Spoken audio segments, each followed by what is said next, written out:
I've been asking some tough questions, trying to get some knowledge. I dusted off my books from my underwater basket weaving degree, and I think I finally came up with something that can help. The Pardon My English Optimization Chart. I will explain what this is in this video and also evaluate Olight using this scoring system just to show how it works. But basically, the big question I want to help answer on this channel for myself and also for any of you is just basically if you have a limited amount of resources as far as your budget goes, but you want a really good flashlight, it's pretty intimidating nowadays because the fact is we've got an amazing number of awesome lights on the market. So choosing the best one or the right one for you is a bit daunting at times. So I decided to make this scoring system, and it's not an exact science by any stretch, but nevertheless, I think it could help. And I'll go over what each of these mean and kind of what will be covered by them in order to help score a light. But I wanted to run this by everybody because you, my viewers, have already helped me a bunch trying to find really good lights in the comments with your recommendations. So I figured I'd run this by as well before I make a bunch of photocopies of this bad boy for future reviews. Is there anything about this list you'd change or alter or take off or add on to it? So yeah, if you could be thinking about that as I go through this, and if you don't mind, leave any recommendations in the comments. But yeah, let's just kick it off here. So starting up here at the top with features, this is going to cover things like the light's modes, its user interface, accessories that might be included like clips, batteries, lanyards, things of that nature. Performance is going to include run times, output, if excess heat's generated, things of that effect. Durability is pretty self-explanatory, but we're going to be taking note of the light's water and drop rating, warranty length, things of that nature.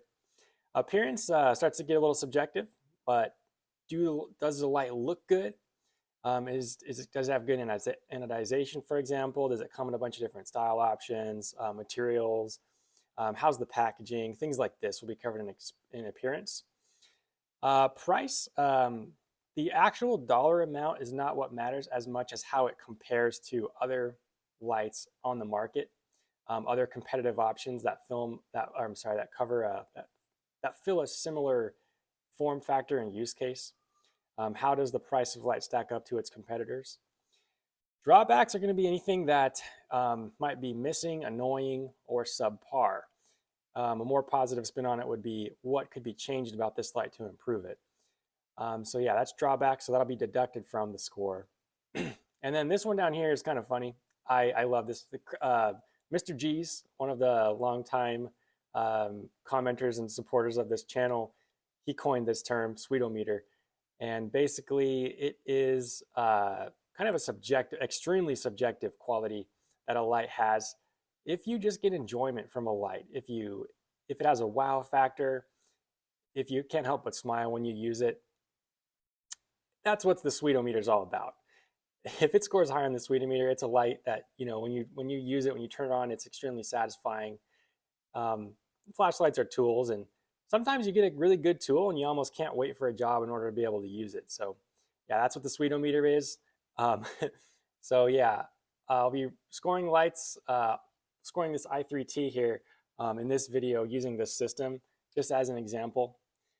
And as you can see, all these things in my mind they consolidate into value, the light's value. So if the light scores very high in these areas with few drawbacks, it's going to have amazing value. So yeah, that's the optimization chart. Let me know what you think about this. But yeah, without further ado, let's just score this i3T real quick. This is my favorite model of light from Olight, and it's a AAA flashlight. I like to put lithium rechargeable cells in it, these 10440s. This is a completely different battery from AAA. It's a different battery altogether, higher voltage. Olight doesn't recommend using these batteries in their i3T, but in my kind of experience and a little bit of testing, this light handles it really well. And what I really dig about it is the size to performance ratio you get with that light. It's very amazing how much performance you get from a light of this size. So yeah, that's why it's my favorite. So let's go ahead and score the i3T. So features, very basic 2-mode operation. So you've got a low and a high setting. You can kind of use it in a momentary fashion as well without fully clicking. So I guess you could make note of that as well. Accessories just comes with a two-way pocket clip and a battery. Nothing too else much going on with the i3T. Doesn't bother me too much. So I think I would give it maybe 3 to 4 stars if I were to rate this light. Performance output, even with the AAA battery, is really good in my opinion.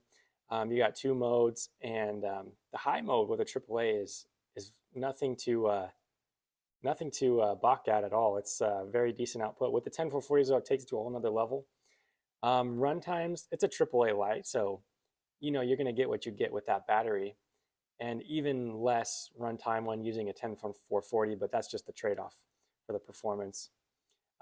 Excess heat's only generated with the 10440 on high for a prolonged amount of time, so I'm going to go ahead and say for a AAA light, keeping in mind it's a AAA light, performance is probably at, I'd say, 3 to 4 again. Durability, I have to give top marks to the i3T because this thing's got a 5-year warranty, IPX8 waterproof, and drop safe to 1.5 meters. Yeah, I don't think you can really beat that. And not to mention, the 10440 lithium rechargeable cell has a voltage of 3.7, which is over double the standard voltage that this light's designed to be used with. So the fact that it survives and even seems to excel with that battery is really impressive to me. So yeah, 5 stars for durability. Appearance, I'll give 4 stars here because you know, the light looks good in my opinion. Comes in a bunch of different colors and patterns and materials as well, so you can really find an i3T that looks good to you. In most cases, unless you just outright don't like the profile or design of it. So yeah, that's subjective once again, but I'm going to go ahead and say 4 to 5 stars on the i3T. You can tell it's really well built when you pick it up. Everything fits together nicely. The machining and anodization is very good from Olight, per usual from them. Price, to be honest with you, I haven't done a lot of research on AAA lights on the market other than these. I know these go for about $20 when there's no sale going on US. And then with a sale on Olight's site, it'll go lower, so it's worth waiting for one of those sales. But yeah, I don't know. I don't know if I want to score that just because, like I said, I don't know the other lights on the market too well, so I don't want to really speak to that. Drawbacks, really, no light is perfect. Not even this one, even though it's my favorite model from Olight. I would be cool to see different tint options when it comes to the light. So this is a very cool white light. Would be cool to see some different emitter choices from Olight. And I think they're moving in that direction with some of their other lights, which is good to see. Moon mode would also be really cool. And then some people like the ability to tail stand a light, just be able to set it on its tail without it falling over. Use it as a little lamp or something while you're working on something or in your room or something. So not a big deal to me, but that's a potential drawback depending on who you are. And the sweetometer. Thank you, Mr. G's. The sweetometer score is top of the chart for me with this light. And it comes down to that size to performance ratio. This tiny little light, when you see it outdoors kicking out some amazing output, it just kind of, it does it for me. I don't know. It's satisfying. I enjoy, it surprises me almost every time just how much light this thing gets out. So yeah, that's the sweetometer. And how this got started, basically in other videos, if I'm enjoying a product or a light, I usually, I'll say sweet without really thinking about it, like pretty sweet. And that's generally an indication that I'm enjoying something and like a light or product. So yes, sweetometer, top marks for the Olight i3T in my opinion. So yeah, that's the optimization chart. We're going to be looking for optimized lights on this channel. So what is the best value you can get for a light in a particular form factor or a particular use case? And on that note, I'm still on that journey myself. So if you have recommendations, if you have a light you've owned and love in a particular battery size or form factor, let me know. That's how I found a lot of great lights already on this channel. For example, the Sofirn ST31 Pro, the Mataminco, CSF03 back there, etc. And even now, this will be the next light on the channel. So for an IF22A, it's my very first thrower. So really pumped to check this thing out. So yeah, stay tuned for that one. And we might use this chart to score this light. So thanks for watching the video. Let me know what you think of this chart. What would you change about this? Appreciate you watching. God bless you. Have a great day. Bye.